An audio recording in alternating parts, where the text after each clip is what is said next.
อย่างน้อย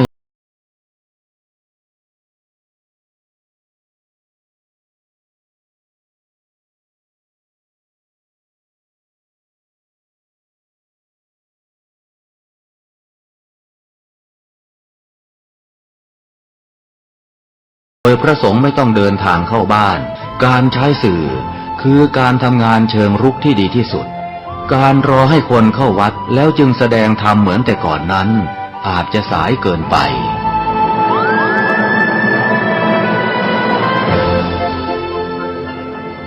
เราควรใช้สื่อนำธรรมะเข้าไปให้ถึงภายในบ้านโรงเรียนองค์กรต่างๆให้มากที่สุดการใช้สื่อจะทำให้ผ่อนแรงและประหยัดทั้งคนและเวลาเทศนาผ่านสื่อเพียงคนเดียวเสมือนเราเนรมิตนักเผยแผ่ได้เป็นหมื่นเป็นแสนนักเผยแผ่นั้น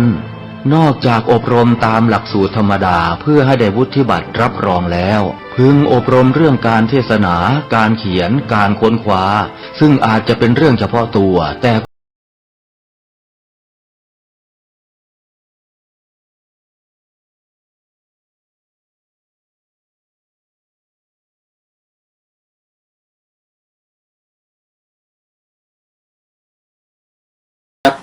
ขสังยุต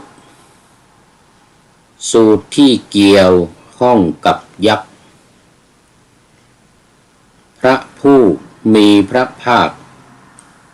ทรงประทับอยู่ณภูเขาอินทกูฏเด่นซึ่งเป็นภพของยักษ์ผู้ชื่ออินทกะอยู่เขตกรุงราชคฤห์ไปเข้าเฝ้าพระผู้มีพระภาคที่ประทับได้กราบทูลพระจอมไตรว่าผู้รู้กล่าวรูปกาย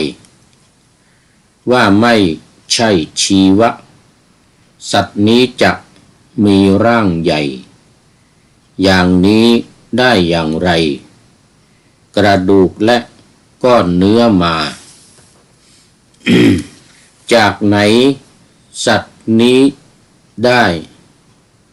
อยู่ในครรภ์อย่างไรหวาพระพุทธตรัสว่าสัตว์ทั้งหลายมีรูปเป็นกะละก่อนจากกะ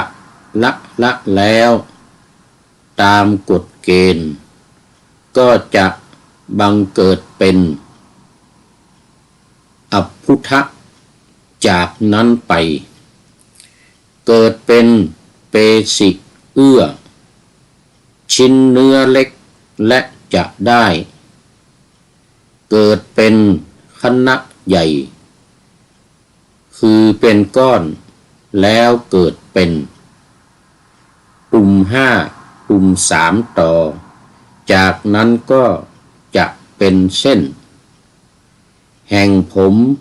ขนและเอ็นเกิดขึ้นตามลำดับการ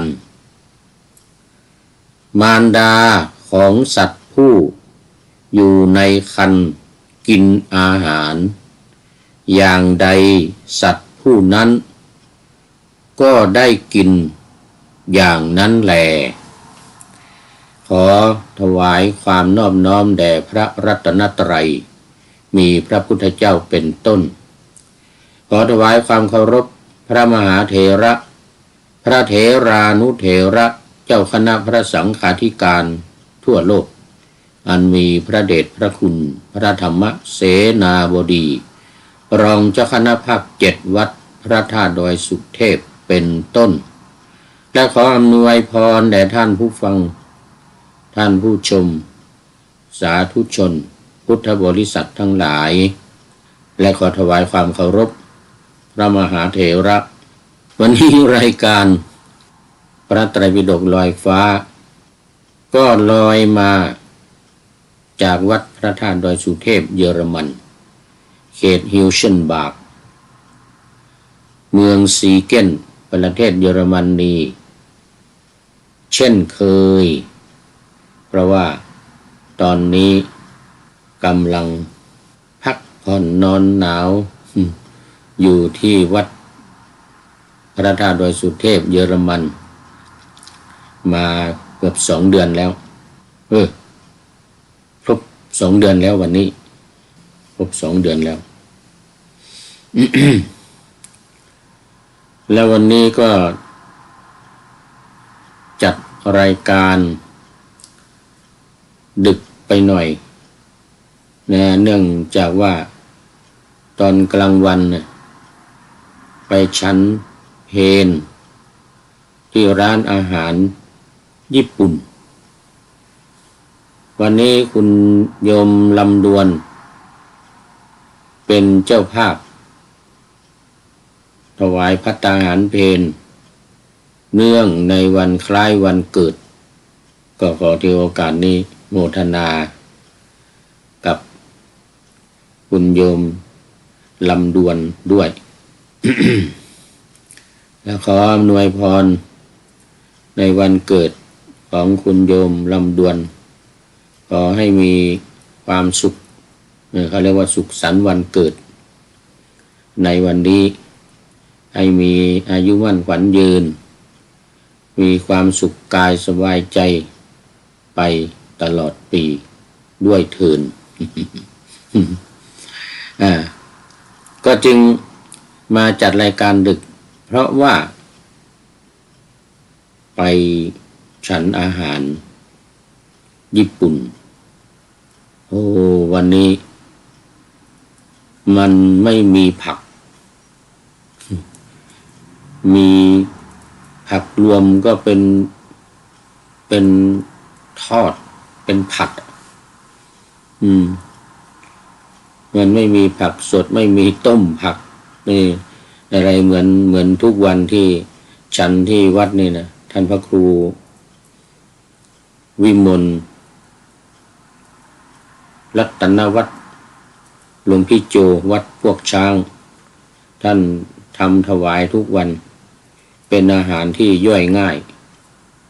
ไม่มีน้ำมันแต่วันนี้ไปฉันร้านอาหารญี่ปุ่นมันเป็นน้ำมันเยอะทอดผัดทั้งนั้นเลยแกงไม่มีสั่งผักรวมมาก็เป็นทอดอีกมีแป้งเยอะแป้งกับน้ำมันเยอะปรากฏว่าตอนเย็นวันนี้หลังจากที่กลับมาวัดแล้วมันไม่ย่อยมันอืดท้องแล้วก็อาเจียนออกมาหมดอาเจียนออกมาหมดเลยตอนเย็นนี้ท้องกลวงเลยยาเยอะอะไรที่ทานเข้าไปหลังอาหารหมด ออกมาหมดก็เลยร่างกายรู้สึกมันอ่อนเพลียก็มาฉันยาใหม่ มาฉันยาใหม่ตอนเย็นตอนเนี่ยกลางคืนเนี่ย แล้วก็เตรียมในการที่จะออกอากาศจัดรายการนี้อีกก็ปรากฏว่าตอนนี้รู้สึกว่าจะ3 ทุ่มจะครึ่งแล้วที่นี่นะแต่ที่เมืองไทยก็น่าจะตีสาม23 นาที FC ทั้งหลายก็หลับปุ๋ยกันเลย วันนี้ไม่มีแล้วไม่มีFC เข้ามาต้องพูดอยู่คนเดียวล่ะผีจะหลอกหรือเปล่าเนี่ย กลัวผีหลอกอยู่นะพูดอยู่คนเดียวเนี่ยนะแต่ก็ไม่เป็นไรมันเคยมานานแล้วมาเป็น20 ปีมาแล้วพูดอยู่คนเดียวนี่แหละแต่สมัยตอนแรกๆนู้นนะเปิดทูเวนะสมัยนั้นสมัยที่จัดตี4 ทุ่มถึงตี 3อันนั้นนั่งอยู่ในสถานีวิทยุเปิดให้ ญาติโยมโทรกันเข้ามาพูดคุยแสดงความคิดเห็นถามปัญหาอะไรบ้างเป็นช่วง4 ชั่วโมงเนี่ยนะ4 ทุ่ม5 ชั่วโมง5 ชั่วโมง 5 ชั่วโมง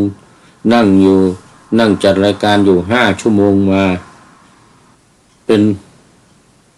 ปีกว่าเนี่ยโอ้ไม่ใช่ธรรมดาเนี่ยนั่ง4 ทุ่มถึงตี 3เนี่ยมาปีกว่าเสร็จแล้วก็มาปวดหัวอย่างว่าปรากฏว่ามันเป็นเพราะไม่ได้นอนเวลานี้เป็นเวลาพักผ่อนเป็นเวลาหลับนอนแต่เราไปนั่งจัดรายการมีอยู่ครั้งหนึ่ง จัดที่ป่าหิ้วสุสานนะที่สุสานป่าคอยใต้ป่าคอยเหนือสุสานป่าคอยเหนืออำเภอเมืองเนี่ยตำบลสันผีเสื้อวันนั้นก็ไปเดินทุดงกลับจากอำเภอพร้าวมันก็อย่างว่ามันเหนื่อยเดินทางเดินกันมาตกกลางคืนก็จริงก็จัดทุกวันตอน4 ทุ่มนะก็มันเหนื่อยเสร็จแล้วนอนพูดกลางเต็นท์อยู่ที่ป่าเหี้ยวที่สุสานป่าคอยเหนือเนี่ยนะ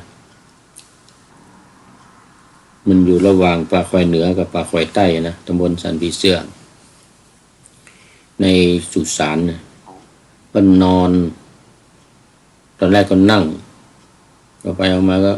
มันเหนื่อยนอนพูดเผลอหลับไป ท่านพระครูแก้วท่านพระครูแก้ววัดสวนดอกนะ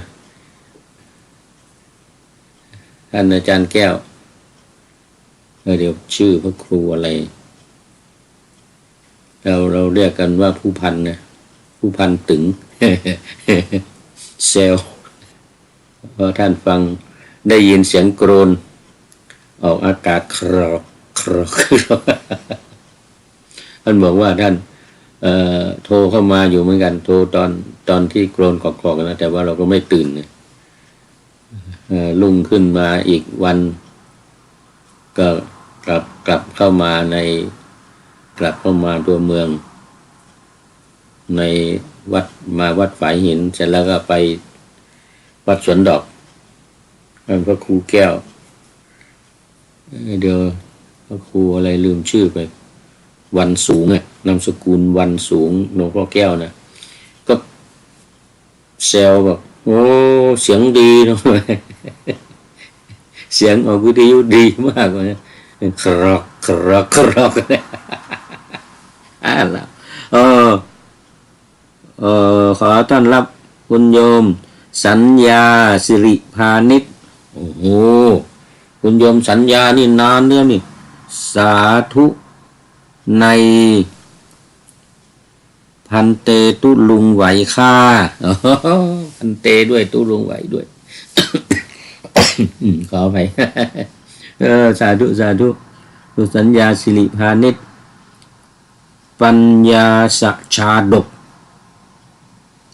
โอ้งั้นนะปัญญาสัจชาดกแล้วก็แม่ยังท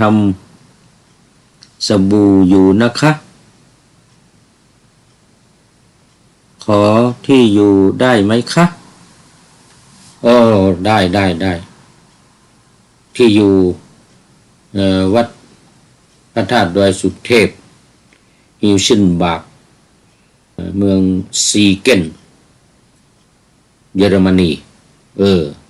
อย่างนี้ก็ถึงละถ้าจะนี่นะวัดพระธาตุดอยสุเทพเยอรมันแล้วก็มันเป็นเขต ฮิวเชนบักแต่ในเมืองไทยเขียนเป็นฮิวเคนบักนะฮิวเคนบักแล้วก็ซีเกนเยอรมนีวัด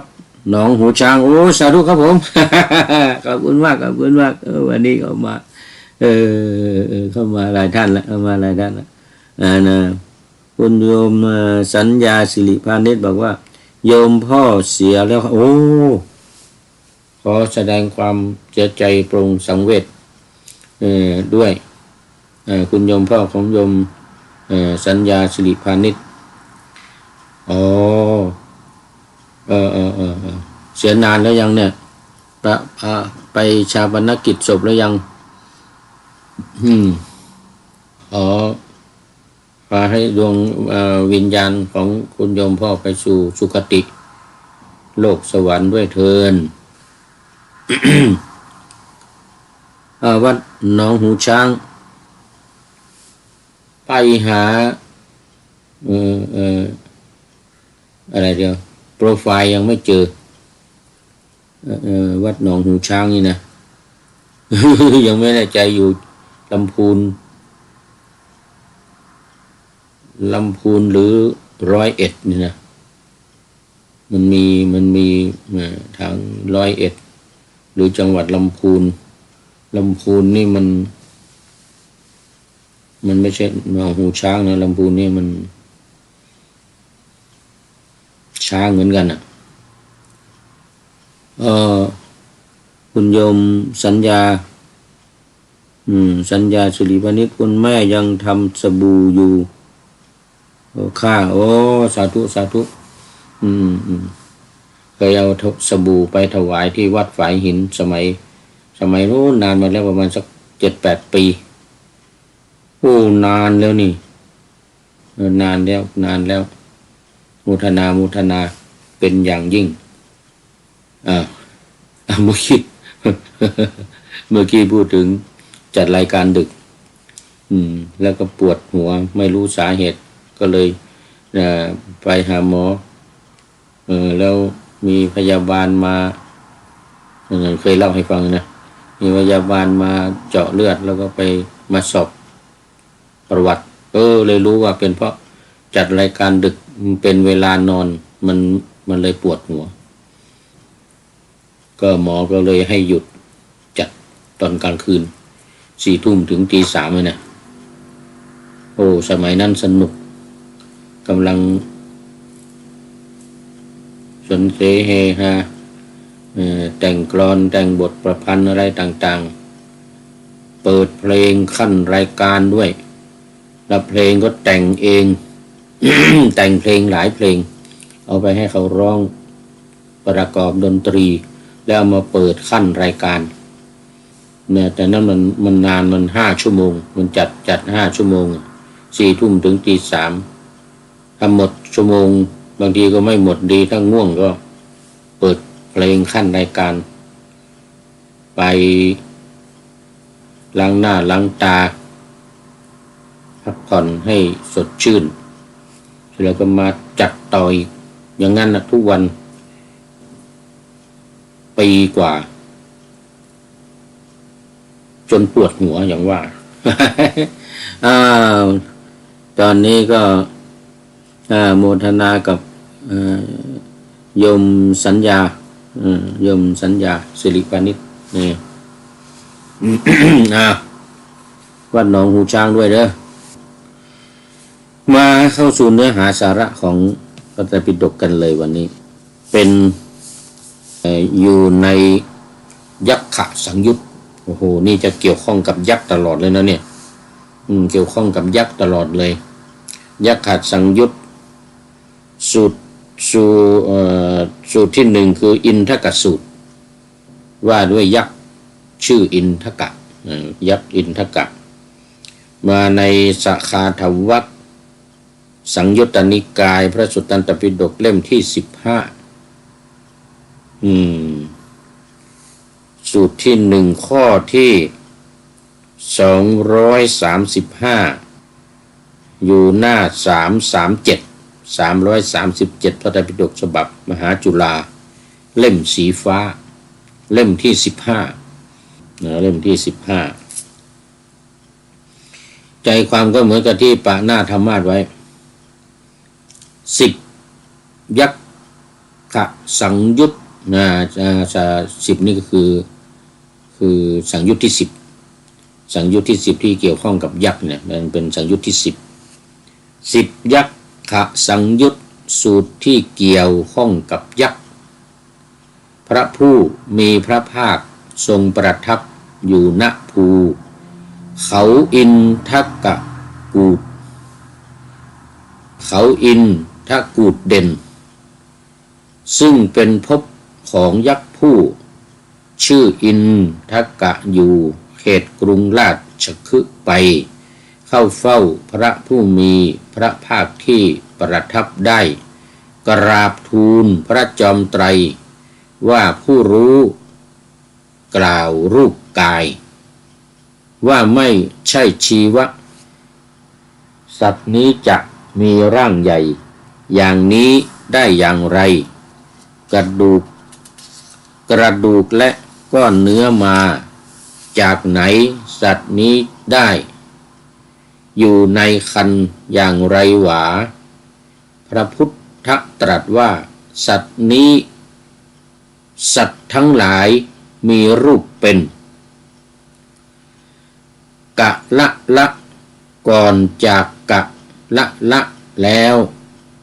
ตามกฎเกณฑ์ก็จะบังเกิดเป็นอพุทธะจากนั้นไปเกิดเป็นเปสิเอื้อชิ้นเนื้อเล็กและจะได้เกิดเป็นคณะใหญ่คือเป็นก้อนแล้วเกิดเป็นปุ่ม5ปุ่ม3ต่อจากนั้นก็จะเป็นเส้นแห่งผมขนและเอ็น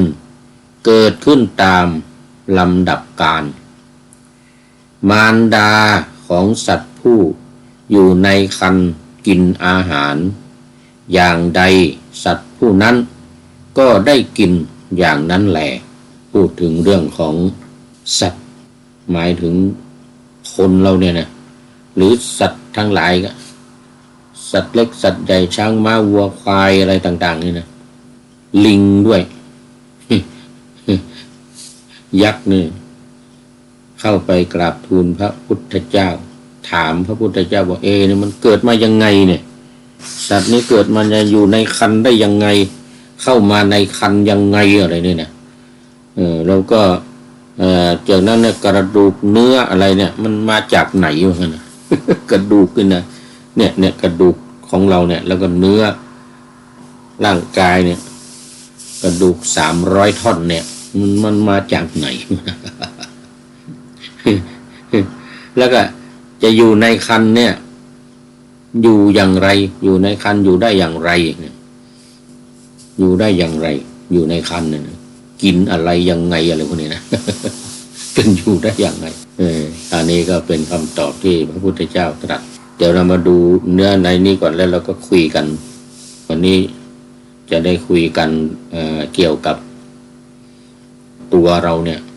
ร่างกายเนี่ยตั้งแต่วันแรกไป2-3 วัน7 วัน15 วัน2 เดือน3 เดือน5 เดือนไปจนถึง10 เดือนเลยนะถึง9 เดือนเนี่ย9 ถึง 10 เดือนเนี่ยถ้าสมบูรณ์จริงๆก็อยู่10 เดือนเต็มนะอย่างพระพุทธเจ้านี่อยู่10 เดือนเต็มแล้วก็มีอีกหลายคนอยู่10 เดือนนี่นะแต่มาระยะหลังมาเนี่ย9 เดือนส่วนใหญ่9 เดือนส่วนใหญ่เขาเรียกว่า9 เดือนถ้าสามารถ10 เดือนจะอยู่ระหว่างเนี้ย9 เดือนถึง10 เดือนแต่เห็นว่าตอนหลังมานี้ได้ข่าวว่า7 เดือนก็มี7 เดือนขึ้นไป7 เดือนถึง9 เดือนเนี่ยก็เกิดกันละ7 เดือน8 เดือน9 เดือนนี่นะ ร่างกายของคนเราเนี่ยมันจึงจะสมบูรณ์ถ้าอยู่ในท้องไม่นานเนี่ยออกมาสมมุติ7 เดือนนี่นะมันยังไม่ค่อยสมบูรณ์7 เดือน8 เดือนนี่นะมักจะมีโรคภัยไข้เจ็บหรือเป็นกระดูกแข้งขาเบี้ยวอะไรต่างๆแข้งงอพูดถึงเรื่องของการคลอดนี่นะส่วนใหญ่เรียกว่า100%จะเอาหัวออกมาก่อนแต่มีเป็นบางคนบางกรณีไม่ยอมเอาหัวออกมีพระเถระหลายรูปในประวัติที่เคยว่าไปแล้วในพระไตรปิฎกนี่นะและที่สำคัญคือผู้พูดนี่อาตมานี่นะโยมสัญญาไม่เอาหัวออกเอาเท้าออกคนทำคลอดเขาเรียกว่าหมอตำแย หมอตำแยทำคลอดนี่นะพยายามพลิกจะให้เอาหัวออกเลยนะไม่ได้ตกลงก็ต้องดึงแข้งออกทีนี้มันเนี่ยปลายเท้าเนี่ยมันคูดอยู่ข้างในจนขาดหมอตำแยหรือแม่ช่างนี่นะทางภาคเหนือเรียกว่าแม่จ้างเอาลูกออกเลยนะเพราะว่าดึงต้องดึงเท้าออกมาดึงเท้าออกมาปรากฏว่านิ้วเท้าทั้ง2 ข้างเนี่ยขาดหมดก็คิดว่าเห็นหมอตำแยว่านี่เสียท่าแล้วจะต้องเป็นคนนิ้วเท้าไม่มีบุญดีโยมสัญญาหลวงพ่อนี่บุญดีคือมันออกอยู่พอคลอดออกมาแล้วมันขาดหมดรู้สึกจะเหลือหัวแม่โป้งหรือไงนี่นะหัวแม่โป้งก็ขาดเหมือนกันว่าขาดหมดเหมือนกันทั้ง10 นิ้วเนี่ย10 นิ้วเท้าเนี่ยเพราะอะไรมันยันมันผูมันออกคลอดไม่ได้คือตั้งใจแม่นี่ตั้งใจจะไปโรงพยาบาลอยู่แล้วแต่ไปไม่ถึงจากหมู่บ้านมาเนี่ยมันไกลก็มาพักที่บ้านญาติลุงพลน้อยนวลที่บ้านปากคานี่นะปรากฏว่าคลอดตอนเช้าตอนกลางคืนเขาก็เอาหมอตำแยที่บ้านปากคาเนี่ยไม่อุ้ยจันไม่อุ้ยแจนเนี่ยเขาจะนุ่นภาษาลือเขาออกว่าอุ้ยแจนไม่อุ้ยจันชื่อจันมาทำตอนกลางคืนจนถึงใกล้จะสว่างไม่เกิดไม่คลอดพอสว่างมาหน่อยมันยังไม่สว่างเห็นว่าฟ้ายกมาไงนะรุ่งสางดึงออกมาได้เหมือนกันดึงออกมาแล้วก็เนี่ยนิ้วเท้าขาดหมดเนี่ยแต่พอออกมานานเข้านิ้วก็ออกมาทุกนิ้วเลยเนี่ยตอนนี้มีทุกนิ้วเลย 10 นิ้วเท้า10 นิ้วออกมาเต็มเลยเหมือนกันหมอตำแยว่าบุญดีมากเหมือนกันนะ เดี๋ยวมาพูดในนี้ พูดตามหลักก่อนตามหลักวิทยาศาสตร์พระพุทธศาสนานี่มันเป็นวิทยาศาสตร์นะอันนี้เขาถามเอาตั้งแต่ต้นเลยก็ได้เอาตั้งแต่ต้นเลยก็ถามว่าร่างกายเนี่ยร่างกายของสัตว์เนี่ยมีมาอย่างไรตอนแรกกล่าวว่าไม่ใช่ชีวะร่างกายนี่ไม่ใช่ชีวะนั่นนะคือชีวะนี่เขาจะหมายถึงชีวิตหมายถึงชีวิตแต่อีกอย่างหนึ่งคำว่าชีวะเนี่ยในทางพระพุทธศาสนาหมายถึงความเป็นอยู่มันมีความเป็นอยู่ก็เรียกว่าเป็นชีวะอะไรกระดูกก้อนเนื้ออะไรเนี่ยมันมาจากไหนเอาละเดี๋ยวพุทธเจ้าจะตอบแล้วมาจากไหนและสัตว์เนี่ยจ จะอยู่สัตว์ที่ได้อยู่ในครรภ์เนี่ยอยู่ในครรภ์ได้อย่างไรคือกินยังไงอยู่ยังไงเนี่ยนะพระพุทธเจ้าก็ตรัสเลยสัตว์ทั้งหลายมีรูปเป็นกะละละก่อนจากกะละละแล้วก็จะเป็นอภุทะจากอภุทะเป็นเปสิจากเปสิเป็นคณะเป็นก้อนนะจากคณะเป็นปุ่มเป็นปั๊มหมดนะ5 ปุ่มหมดนะเดี๋ยวเราจะมาดูกันว่า5 ปุ่มนี้มีอะไรบ้างเป็นคณะนี่มันเป็นยังไงอภุทะนี่เป็นยังไงเปสิเป็นยังไงระยะกี่เดือนระหว่างไหนที่เป็นเปสิเป็นอภุทะระหว่างไหนเป็นปุ่ม5 ปุ่มแล้วก็ระหว่างไหนเป็นเส้นผมเส้นขนเส้นเอ็นตามกันออกมาตามกาลว่าไงตามเวลาทีนี้ก็มารดาเนี่ยมารดาของเราเนี่ยของสัตว์เนี่ยที่อยู่ในครรภ์เนี่ยกินอาหารยังไงกินอะไรกินอย่างใดเนี่ยสัตว์ที่อยู่ในครรภ์ก็กินอย่างนั้นหมดเพราะอะไร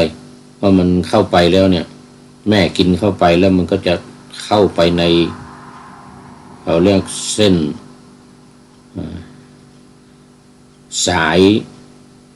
ที่เข้าที่ท้องเนี่ยเข้าที่สะดือเนี่ยสายที่เข้าไปเนี่ยอาหารนี่จะเข้าไปหล่อเลี้ยงร่างกายของเด็กที่อยู่ในครรภ์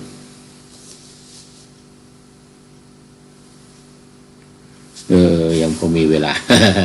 นึกว่าหมดเวลาแล้วเด็กที่อยู่ในครรภ์เนี่ยแม่กินยังไงลูกก็กินอย่างนั้นอาหารทุกอย่างที่กินเข้าไปเนี่ยเพราะฉะนั้นแม่นี่จะพยายามเว้นอาหารที่มันเผ็ดอาหารมันเผ็ดมันร้อนทั้งหลายนี่นะเค็มมากก็ไม่ได้ก็จะอาหารที่ไม่เค็มไม่เผ็ดพอเข้าไปแล้วมันลูกที่อยู่ในท้องเนี่ยมันจะเผ็ดร้อน เผ็ดร้อนมาเริ่มแรกก่อนกะละละก่อนอันนี้กะละละก่อนนี่นะพระผู้มีพระภาคประทับอยู่ที่ภูเขาอินทกูฏนะอินทกูฏอินทามันเป็นชื่อของยักษ์แล้วกูฏเนี่ยกูตะเนี่ยแปลว่ายอดเขาเลยนะแปลว่ายอดเขายอดเขาเนี่ยมันเป็นที่อยู่ของยักษ์ชื่อว่าอินทกะเป็นภพของอินทกะยักษ์นะเพราะนั้นก็เป็นที่อยู่ของยักษ์นี้ก็เลยชื่อเขาเนี่ยว่าชื่อภูเขาเนี่ยว่าอินทกะอินทกูฏอินทกูฏเหมือนคิชกูฏคิชกูฏในเมืองราชคฤห์นั่นเหมือนกันนะที่พระพุทธเจ้าประทับอยู่มีคันธกุฎีคิชกูฏก็แปลว่ายอดภูเขาที่แรงมาจับเขาหัวแรงเหมือนกันเขาหัวแรงคิชแปลว่าแรงมากินอาหารที่เขาเอาโจรมาทิ้งแต่แล้วก็มาจับอยู่ที่ยอดเขานี่ว่านะก็เลยชื่อว่าคิชกูฏยอดเขาเนี่ยเห็นเด็ดแรงมาจับกันเพราะมันกินอาหารอิ่มแล้วจากเขาที่ทิ้งโจรมาอยู่ทางทิศเหนือทิศตะวันออกเฉียงเหนือมันจะมีภูเขาแล้วก็มันมีที่ทิ้งโจรคือโจรที่ทำความผิดฆ่าเสร็จแล้วก็มาทิ้งตรงนั้นมาทิ้งแล้วก็มันเน่ามันเหม็นแล้วก็แรงกาสุนัขอะไรทั้งหลายนกกระกุมแล้วก็พากันไปกินแล้วกินพวกแรงนี่มากินอิ่มแล้วมันมาบินมาจับอยู่ที่ยอดเขานี้ก็เลยเรียกว่าเขาคิชกูตะไอ้นี่เหมือนกันอินทกูตะอินทกูตะนี่ก็เป็นยอดเขาของยักษ์คนนี้ยักษ์นี่อยู่แล้ววันหนึ่งก็เข้าไปเฝ้าพระผู้มีพระภาคถึงที่ประทับแล้วก็กราบทูลพระผู้มีพระภาคด้วยคาถาอีกเหมือนกันว่าผู้รู้ทั้งหลายกล่าวว่ารูปไม่ใช่ชีวะสัตว์นี้จะมีร่างกายนี้ได้อย่างไรหนอกระดูกและก้อนเนื้อมาจากไหน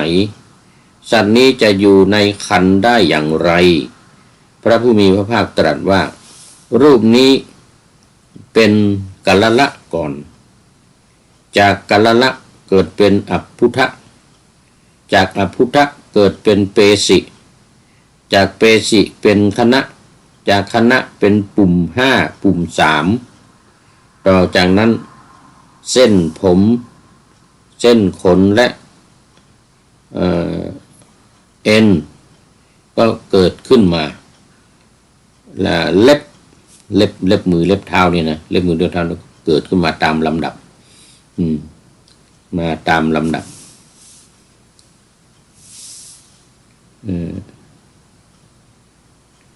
มารดาของสัตว์ผู้อยู่ในครรภ์นั้นบริโภคข้าวน้ำโภชนาหารอย่างไรสัตว์ผู้อยู่ในครรภ์มารดานั้นก็ยังอัตภาพให้เป็นไปในครรภ์ด้วยข้าวน้ำโภชนาหารอย่างนั้นอันนี้ก็เอามาดูรายละเอียดว่ากัลละเนี่ยมันคืออะไรก็จริงพูดหลายครั้งพูดบ่อยตอนพูดถึงเรื่องของกำเนิดของคนเราในท้องของมารดาเนี่ยนะมันจะอาศัยหลักการที่ขาดไม่ได้เลยอยู่3อย่างนี่1รังไข่ของมารดาเนี่ยต้องแก่แล้วก็แตกออกมารังไข่ที่อยู่ในท้องเนี่ยนะอยู่ที่มดลูกเอาไปอยู่ที่มดลูกจะมีรังไข่ของมารดาอยู่ฤดูเนี่ยก็เรียกว่าเป็นฤดูของแม่มาผู้หญิงทุกคนเนี่ย1 เดือนจะมาครั้งหนึ่งอันนี้คุณโยมผู้หญิงโยมสัญญารู้ดีเนี่ยนะมาครั้งหนึ่งเป็นประจำเขาเรียกเป็นประจำเดือนเนื่องจากว่ารังไข่มันแตกรังไข่มันแก่ก็แตกก็เป็นก้อนเป็นเลือดเนี่ยเป็นเลือดเป็นออกมาจะมาผสมกับอสุจิคือสุกะของผู้หญิงแล้วก็สุกะของผู้ชายเรียกว่าภาษาอังกฤษว่าสเปิร์มเป็นตัวสเปิร์มหรือเป็นสุกะของผู้ชายเวลาสเปิร์มมาตัวชัวสเปิร์มมาตัวชัวเนี่ยอย่างที่1คือต้องมี2อย่างเนี่ยคือมีรังไข่ของผู้หญิงนี่แตกออกมาเป็นก้อนเลือดเนี่ยแตกออกมาแล้วก็มาผสมกับอสุจิหรือสุกะของคุณพ่อฝ่ายชายของคุณแม่แตกออกมาเมื่อผสมกับอสุจิของคุณพ่อเนี่ยก็จะเป็นก้อนก่อนเป็นก้อนนี่คือว่าเป็นก้อนเล็กๆเป็นก้อนเล็กๆเท่ากับหยดน้ำเท่ากับหยดน้ำที่ถูกสลัด3 ครั้งเหมือนกันนะก้อนเล็กมากไม่ใหญ่ก้อนเล็กมากบางคนก็ว่าเท่ากับหัวไม่ขีดไฟหรือบางทีก็มีบางตำราว่าเท่ากับเมล็ดถั่วเขียวเมล็ดถั่วเขียวนี่ก้อนเล็กๆนะเมล็ดถั่วเขียวเนี่ยคือก้อนที่ผสมแล้วนะผสมอสุจิของคุณพ่อแล้วกับรังไข่ของคุณแม่เนี่ยที่แก่แตกออกมาแล้วเนี่ยหนึ่งเดือนเนี่ย1 เดือนครั้งหนึ่ง1 เดือนครั้งหนึ่งเนี่ยเพราะฉะนั้นการมีเพศสัมพันธ์ของคุณพ่อคุณแม่ของผู้หญิงผู้ชายที่จะเป็นลูกที่จะมีก้อนเนื้อผสมกันแล้วเป็นได้เนี่ยนะจะต้องมีรังไข่เนี่ย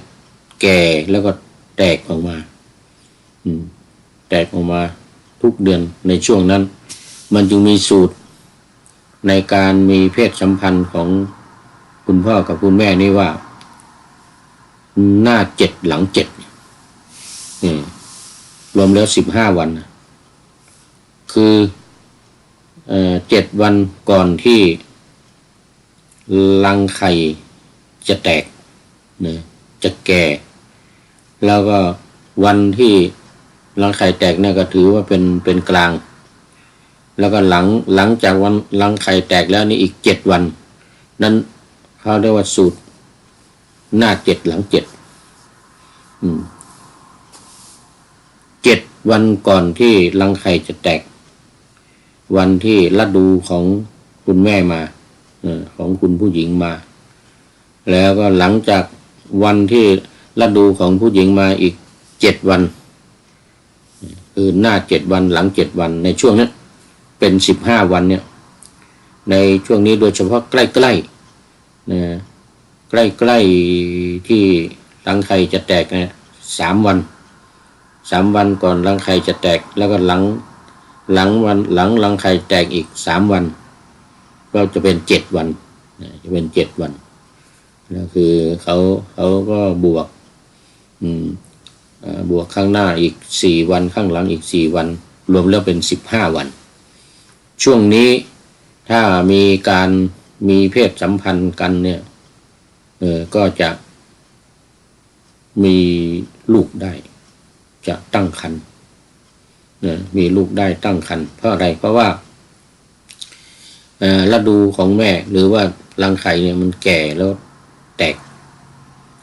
ตกออกมามันโดยเฉพาะก่อนต้องขออภัยแบตเตอรี่ดาวนั่นนะแต่ก็เสียบอยู่นะมันใช้มากมันใช้มากต้องขออภัยทางผู้ชมทางเนี่ยก็จะมันก็จะยุตินะการถ่ายทอดจะยุติแต่ว่าเสียงที่บันทึกนี่ไม่ขาดนะตอนนี้ก็ยังเหลือเวลาอีกประมาณ10 นาที10 นาทีก็จะว่าไปก่อนว่าไปถึงแม้ว่าต้องขออภัยท่านผู้ชมนะทางเฟซเพราะว่ามันจะหยุดเพราะการถ่ายทอดเดี๋ยวมันจะหยุด นี่ แสงไม่มีแล้วแสงไม่มีแล้วเดี๋ยวว่าต่อไปถ้ามันหยุดก็จะต้องปล่อยให้มันหยุดไปเพราะว่าแบตเตอรี่ไม่พอไฟไม่พอขออภัยไม่ได้ชาร์จไว้ล่วงหน้านานงัวทุกจิกอย่างว่าเนี่ย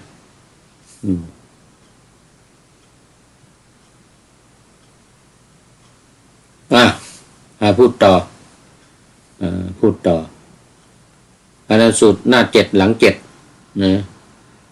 โดยเฉพาะหน้า3หลัง3ภายใน7 วันอันนี้แน่นอนเพราะว่าอสุจิตัวรสเปิร์มมาตัวชัวของคุณพ่อจะมีโอกาสได้ผสมกับรังไข่ของคุณแม่ที่แตกออกมาคือก้อนเลือดที่แตกออกมาเนี่ยนะที่เป็นประจำเดือนเนี่ยเมื่อผสมกันแล้วเนี่ยก็จะเป็นก้อนก่อนนี่กะละละเป็นก้อนแล้วบอกว่าอย่างนี้หมายกะละละเนี่ยคือรูปละเอียดมีลักษณะกลมใสขนาดเท่าหยดน้ำมันที่ติดอยู่บนขนแกะหยดน้ำมันนะหยดน้ำมันที่ติดอยู่บนขนแกะซึ่งเหลือจากการสะบัด3 ครั้งหยดน้ำมันคือที่ติดที่ขนแกะนะน้ำมันจริงๆเนี่ยติดที่ขนแกะแล้วก็แกะสลัดขนนี้ออก3 ครั้งที่มันเหลือติดอยู่นั่นนะคือกะละละกะละละคราวนี้อัพพุทธะจากกะละละนั้นไปก็จะเกิดเป็นอัพพุทธะอัพพุทธะนี้ก็คือมารูปละเอียดที่เกิด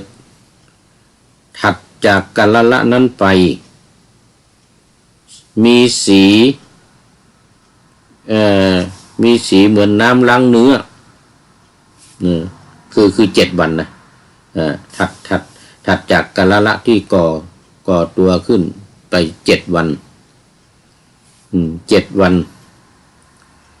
มีสีเหมือนน้ำล้างเนื้อมีลักษณะเหมือนดีบุกเหลวอันนี้ไม่เคยเห็นแร่ดีบุกนะแร่ดีบุกเหลวดีบุกเหลวนี่ก็เป็นแร่ธาตุชนิดหนึ่งเป็นแร่ธาตุชนิดหนึ่งอันนี้คือสีมันเหมือนกับที่เราเอาเนื้อมาล้างเนี่ยนะแล้วก็เหมือนกับน้ำที่เราล้างเนื้อนั้นนี่คืออัพพุทะจากอัพพุทะนั่นก็เป็นเปสินี่คือแปลว่าชิ้นเนื้อก้อนเล็กๆไม่ก้อนไม่ใหญ่แต่ก็จะโตกว่ากัลละโตกว่ากัลละเพราะว่าเนี่ยจะใช้เวลา7 วันแล้วหลังจาก7 วันไปแล้วแต่ว่าเป็นเปสินี่เป็นชิ้นเนื้อก้อนเล็กๆเสร็จแล้วก็จากเปสิเกิดเป็นคณะนี่เป็นก้อนใหญ่แล้วทีนี้เป็นก้อนใหญ่ขึ้นมากว่าใหญ่กว่าเปสิจากคณะนี่ก็เป็นปุ่ม5ปุ่ม3ปุ่ม5ปุ่ม3เนี่ยก็คือว่าในสัปดาห์ที่5นะ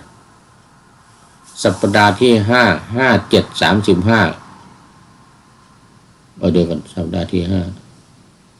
7 วัน5 7 35 วันเดือนกว่านะเดือนกับ5 วันสัปดาห์ที่5เดือนกับ5 วันเนี่ยนะเกิดเป็นปุ่ม5 ปุ่มคือก้อนใหญ่เนี่ยก้อนใหญ่นี่ก้อนใหญ่มากแล้วเป็น5 ปุ่ม5 ปุ่มนี้คือปุ่มอะไรบ้าง5 ปุ่มนี้ก็คือแขน2มันจะเป็นปุ่มที่จะเป็นแขนเหล่านี้นะ2 ปุ่มแล้วก็เท้า2คือที่จะเป็นขาลงไปเนี่ยจะเป็นขาเป็นเท้าลงไปเนี่ยก็จะแตกเป็น2 ปุ่มเป็น2 ปุ่มสมมติว่ามันเป็นก้อนสี่เหลี่ยมเนี่ยนะมันจะไม่เป็นเหลี่ยมนะมันก็จะกลมหน่อยก็จะออกลงข้างๆ2 ปุ่มหรือข้างบน2 ปุ่มคือว่าแขน2แขนนะแขน2 แขนก็จะออกข้างซ้ายข้างขวาข้างล่างก็จะเป็นข้างซ้ายข้างขวาเพราะฉะนั้นมันจะเป็นขาเป็นแข้งไปแล้วก็ศีรษะ1นี่คือ5 ปุ่มข้างบนตรงกลางเนี่ยตรงกลางของเรียกว่าของก้อนเนื้อที่ก้อนคณะเนี่ยเรียกเป็นก้อนใหญ่เนี่ยตรงกลางเนี่ยเป็นปุ่มหัวจะเป็นหัวของเราเนี่ยจะเป็นปุ่มเพราะฉะนั้นจะมี5 ปุ่มขึ้นก่อนจะมี5 ปุ่ม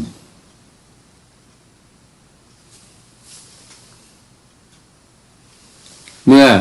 อมี5 ปุ่มแล้ว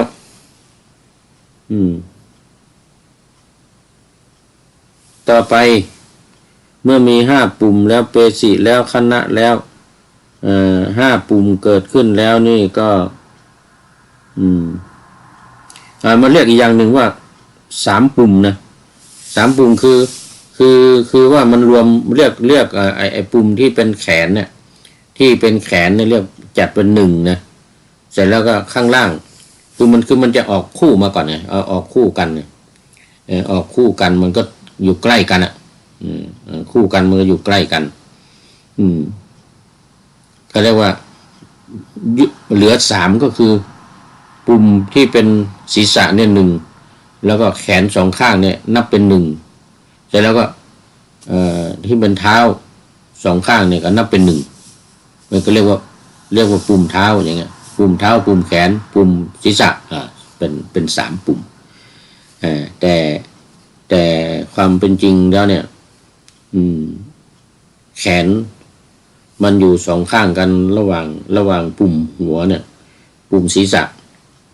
มันจะอยู่2 ข้างกันเลยส่วนขานี่มันจะรวม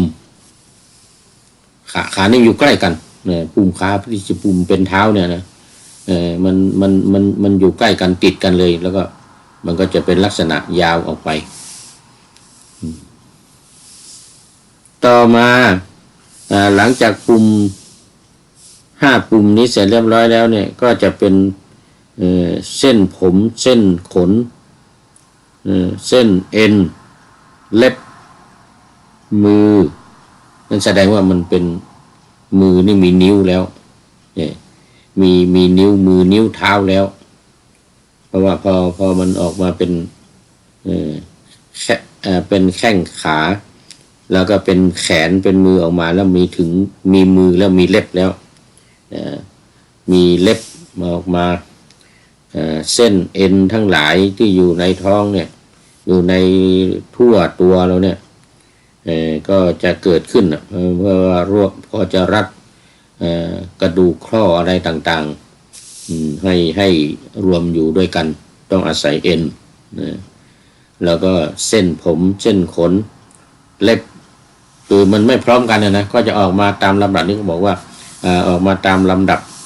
ตามเวลาของมันตามเวลาของมันหลังจาก1 เดือน35 วันไปแล้วเนี่ย7 สัปดาห์ไปแล้วเนี่ยก็จะเป็น4 เดือน5 เดือน6 เดือนก็จะยาวแข้งขาก็จะยาวออกไปแล้วก็เล็บก็จะออกมาเอ็นทั้งหลายกระดูกทั้งหลายเนี่ยก็ออกมาตามลำดับนั่นแหละตามลำดับของตัวเดี๋ยวข้างในท้องเนี่ย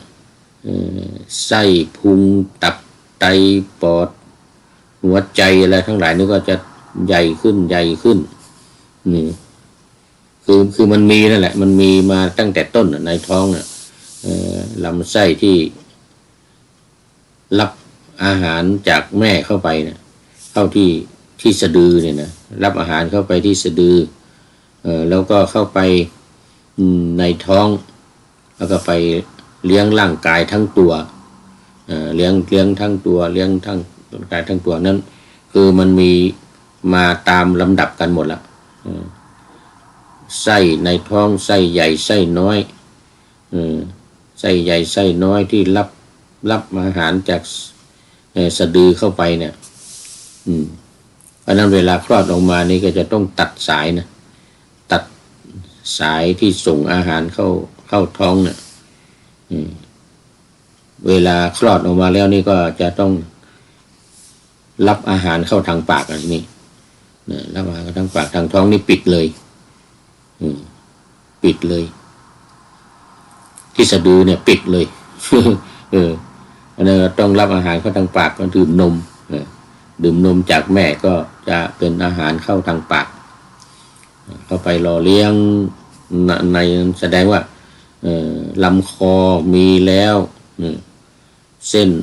เอ็นทั้งหลายที่เส้นเลือดเส้นเลือดที่นำอาหารไปหล่อเลี้ยงร่างกายเนี่ยก็มีหมดแล้วนั่นแสดงว่า4 เดือน5 เดือน6 เดือนมาแล้วนี่ก็บอกว่าตามลำดับคือบรรดามารดาเนี่ยมารดาของสัตว์เกิดขึ้นตามลำดับผู้อยู่ในครรภ์นั้นบริโภคข้าวน้ำโภชนาอาหารอย่างใดสัตว์ผู้อยู่ในครรภ์ของมารดานั้นก็ยังอัตภาพให้เป็นไปในครรภ์ด้วยข้าวน้ำโภชนาอาหารอย่างนั้นคือแม่กินของอาหารอย่างใดลูกก็ได้กินอย่างนั้นหมดทุกอย่างแม่ก็ได้กินอย่างนั้นหมดทุกอย่างนี่ก็เป็นพูดถึงวิวัฒนาการคำถามของยักษ์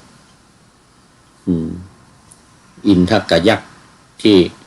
กราบทูลถามพระพุทธองค์พระพุทธองค์ก็ตรัสในเรื่องนี้เริ่มตั้งแต่ต้นกาลละเป็นต้นมา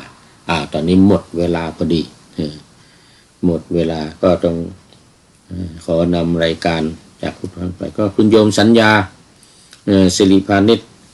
ก็เป็นท่านสุดท้ายเข้าสู่ รายการเข้าสู่เส้นชัยของรายการวันนี้ขออนุโมทนาเป็นอย่างยิ่งขอนำพระไตรปิฎกลอยฟ้าไปจากผู้ฟังทั้งหลายในโลกล่าวันต่อไปจะได้จรย้อนกลับมาสู่สถานีใหม่ให้ท่านฟังอย่าลืมเปิดวิทยุหรือเครื่องรับโทรศัพท์โมบายคอมพิวเตอร์ผัง YouTube เฟซเพจไลน์ให้ดังๆเพื่อชมฟังรายการวันต่อไปขอทุกท่านมีความสุขทุกคืนวันนำธรรมะประกอบการงานทั้งหลายเช่นขยันทำงานทางวาจากายใจขวนขวายกิจการงานนานาบำเพ็ญสาธารณประโยชน์เว้นสิ่งที่มีโทษโหดเยี่ยงสาประกอบแต่กรรมดีมีราคาแสวงหาเงินทองครองใจคนเสียสละพลัดทรัพย์นับมากน้อยไม่ให้ล้านก็ให้ร้อยไม่ด้อยผลเอื้อคนรวยช่วยคนยากฝากคนจนให้ทุกคนเท่ากัน